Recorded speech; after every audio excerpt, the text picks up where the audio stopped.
नमस्कार दोस्तों, आज हम आपके सामने सामान्य ज्ञान की एक श्रृंखला रख रहे हैं। इस सामान्य ज्ञान श्रृंखला में आपसे कुछ प्रश्न किए जाएंगे। तो लेटेस्ट में चर्चा में रहा राजस्थान का मुख्य सचिव, अभी नया मुख्य सचिव बना है राजस्थान का। बता पाएंगे आप राजस्थान का मुख्य सचिव कौन है? नहीं। राजस्थान का मुख्य सचिव हाल ही में राजस्थान की दूसरी महिला मुख्य सचिव बनी है। महिला मुख्य सचिव उषा शर्मा लेटेस्ट में ही बनी है। अगला प्रश्न है आपका कि अंडमान निकोबार में एक ज्वालामुखी है, उस ज्वालामुखी का नाम बता पाएंगे आप? अंडमान निकोबार में भारत का एकमात्र सक्रिय ज्वालामुखी है, बता पाएंगे? ऑप्शन दिए जाए? जी बिल्कुल। दो ऑप्शन दिए जाएंगे, दोनों में से एक चुनाव करना है। एक है बैरन द्वीप और एक है नारकोंडम। बैरन द्वीप। वेरी गुड, बहुत अच्छा प्रश्न कि भारत का एकमात्र सक्रिय ज्वालामुखी है बैरन द्वीप, और जो नारकोंडम है वो सुसुप्त ज्वालामुखी है। पूर्वोत्तर की श्रृंखला में बात करते हैं। हाल ही में आज केंद्र सरकार ने बजट पेश किया है और पूर्वोत्तर के जो राज्य हैं उन पूर्वोत्तर के राज्यों के लिए अलग से बजट पेश किया है। बजट में अलग से प्रावधान है। कितने करोड़ रुपए दिए हैं आप बता सकते हैं? नहीं। ऑप्शन दिए जाए? नहीं। पूर्वोत्तर के राज्यों के लिए 1500 करोड़ रुपए के प्रावधान किया है। कितने? 1500। आप बता पाएंगे पूर्वोत्तर में कितने राज्य आते हैं? पूर्वोत्तर में कितने राज्य आते हैं? 10 तो कोई बनता ही नहीं है। पूर्वोत्तर में 7 राज्य हैं। उन 7 राज्यों को 7 सिस्टर्स के नाम से जाना जाता है। कितने? 7 राज्य हैं। जो हमारे बांग्लादेश जो राज्य है, उस बांग्लादेश के बाद में पूर्व में उसको छोड़कर बांग्लादेश एक गर्दन का काम करता है।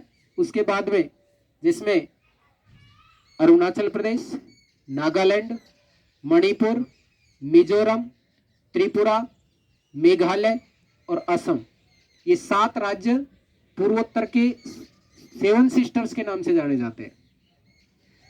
अब अपने पड़ोसी देश नेपाल की राजधानी बता सकते हैं? थिम्पू। नेपाल की राजधानी थिम्पू है।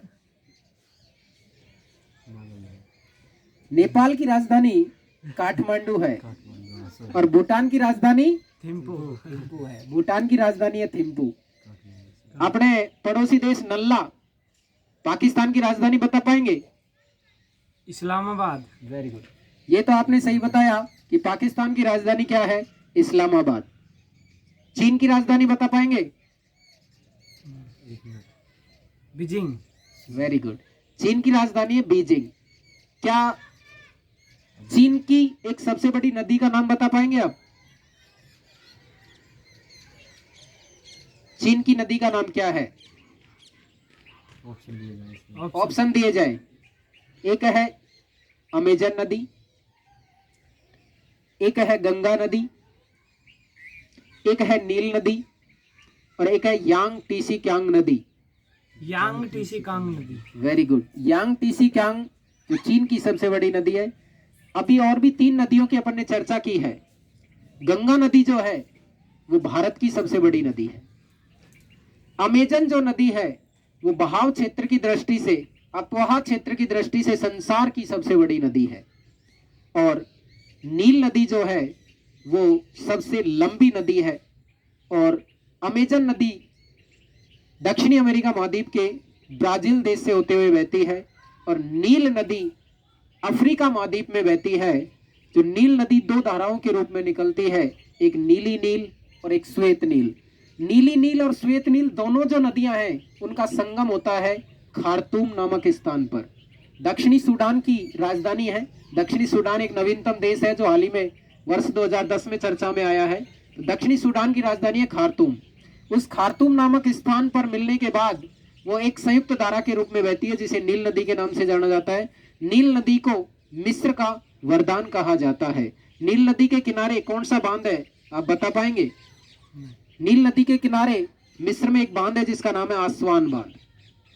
कौन सा बांध? आसवान। अंततः नील नदी कौन से सागर में जाकर गिरती है, बता पाएंगे आप?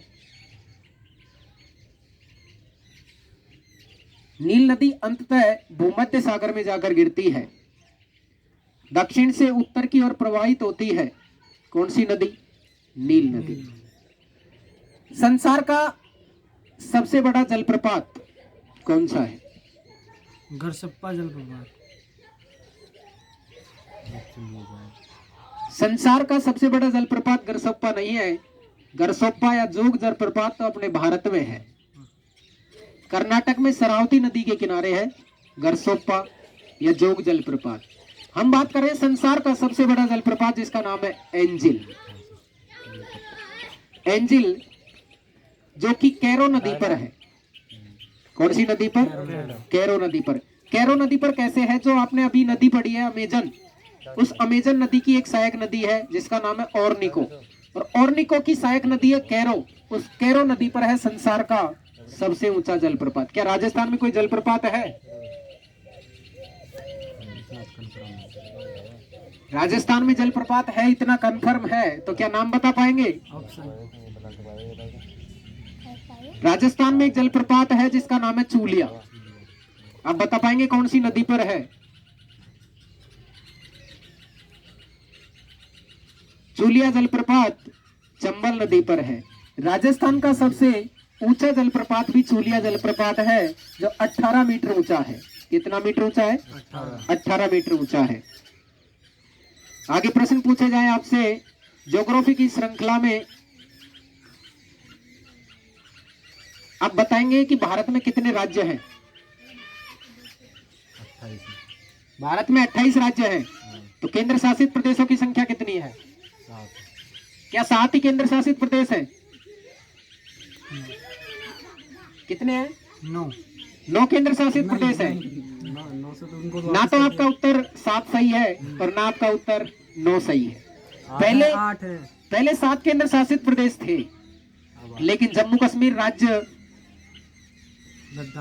का पुनर्गठन करके 2 नए केंद्र शासित प्रदेश बनाए, एक लद्दाख और एक कश्मीर। इनके बाद 26 जनवरी 2020 को 2 केंद्र शासित प्रदेश थे, एक इधर से दादर नगर हवेली और एक दमन दीव, दोनों को एक कर दिया। तो 9 से वापस कितने रह गए? तो भारत में वर्तमान में 28 राज्य और 8 केंद्र शासित प्रदेश हैं। 28 राज्य और आप बता पाएंगे कि ऐसा कौन सा केंद्र शासित प्रदेश है जिसका स्वयं का हाईकोर्ट है?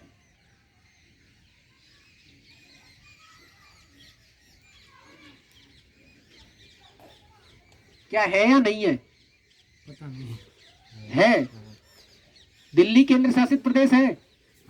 दिल्ली का हाईकोर्ट है या नहीं है? है। तो बताया क्यों नहीं? प्रश्नों की अगली श्रृंखला में आपसे कुछ प्रश्न संविधान से किए जाते हैं कि 44वां संविधान संशोधन हुआ था, उस समय सरकार किसकी थी?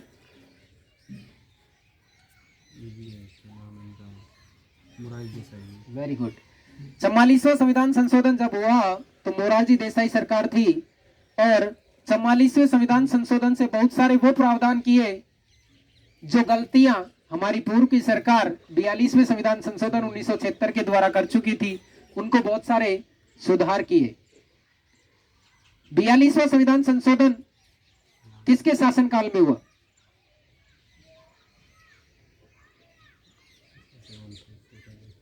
बयालीसवां संविधान संशोधन 1976 में हुआ, लागू 1977 में हुआ। तो 42वें संविधान संशोधन को किया, उस समय सरकार का मुखिया कौन था? इतना सा तो आपको पता होना चाहिए। पिछला प्रश्न गया है कि मोरारजी देसाई सरकार किसके विपक्ष में थी? मोरारजी देसाई किसके विपक्ष में थे? इंदिरा गांधी जी के। तो 42वां संविधान संशोधन किसने किया था? इंदिरा गांधी ने। अब बता पाएंगे भारतीय संविधान में वर्तमान में कितने मूल अधिकार है? 6 मूल अधिकार है वर्तमान में। मूल संविधान में कितने मूल अधिकार थे? थे 7। मूल संविधान में 7 मूल अधिकार थे, वर्तमान में 6 मूल अधिकार है। एक संपत्ति का अधिकार था अनुच्छेद 31 में, तो संपत्ति के अधिकार को 44वें संविधान संशोधन 1978 के द्वारा संवैधानिक मौलिक अधिकार से हटाकर वैधानिक अधिकार बना दिया। भारतीय संविधान के भाग 12 में अनुच्छेद 300 क में डालकर वैधानिक अधिकार का दर्जा दे दिया है। तो वर्तमान में मूल अधिकारों की संख्या कितनी है? 6। मूल अधिकार हमने यानी हमारे संविधान में कहां से शामिल किए हैं, कौन से देश से लिए हैं?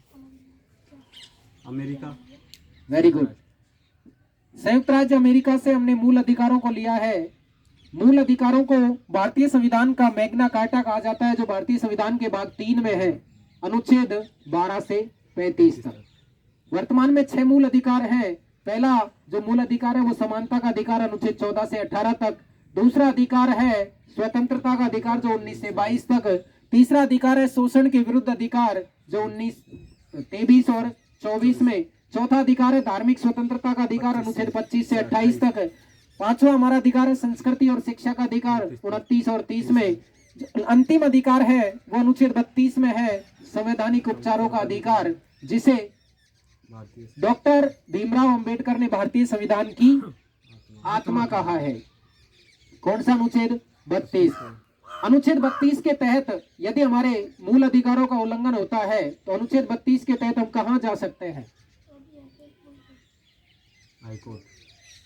अनुच्छेद 32 के तहत हम हाईकोर्ट नहीं जा सकते, सुप्रीम कोर्ट जाएंगे। अनुच्छेद 32 के तहत हम जा सकते हैं सुप्रीम कोर्ट।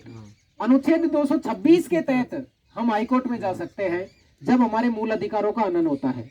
लेकिन इस विषय में, मूल अधिकारों के हनन के विषय में सुप्रीम कोर्ट से ज्यादा पावरफुल है हमारा हाई कोर्ट, क्योंकि हाई कोर्ट 6 प्रकार की रिट जारी कर सकता है, जबकि सुप्रीम कोर्ट केवल 5 प्रकार की रिट जारी करता है। उन 5 प्रकार की रिट में नंबर 1 है बंदी प्रत्यक्षीकरण, नंबर 2 अधिकार परीक्षा, नंबर 3 प्रतिषेध, नंबर 4 उत्प्रेक्षण। नंबर 1 अधिकार परीक्षा, बंदी प्रत्यक्षीकरण, अधिकार परीक्षा। एक है परमादेश, प्रतिषेध और उत्प्रेक्षण। इस प्रकार कितनी रिट है? 5 रिट है। लेकिन जो छठी रिट की हम बात कर रहे हैं, हाईकोर्ट को जिसका विशेषाधिकार है, वो रिट का नाम क्या है? परमादेश तो इन्हीं में शामिल हो गई। हाईकोर्ट के पास एक विशेषाधिकार रिट है और इस रिट का नाम है इंजेक्शन रिट, अंतरिम राहत के नाम से इसे जाना जाता है। आप बता पाएंगे कि मूल संविधान में कितने मूल कर्तव्य थे? मूल संविधान में मूल कर्तव्य 11। मूल संविधान में कितने मूल कर्तव्य थे? 11। आपको पता होना चाहिए कि मूल संविधान में तो एक भी मूल कर्तव्य नहीं था। 42वां संविधान संशोधन जब हमारी इंदिरा गांधी सरकार ने किया तो रूस से प्रभावित होकर डॉक्टर स्वर्ण सिंह समिति की सिफारिश पर हमारे संविधान में 10 मूल कर्तव्य शामिल किए थे। उसके बाद 86वां संविधान संशोधन हुआ 2002 में, उसमें 11वां मूल कर्तव्य शामिल किया, जो था शिक्षा का, कि प्रत्येक माता पिता का कर्तव्य है कि वो अपने 6 से 14 वर्ष के बच्चों को शिक्षा दिलाएं। ऐसी वार्ता आपके साथ और लगातार होती रहेंगी। आज की इस वार्ता के लिए आपका बहुत बहुत धन्यवाद।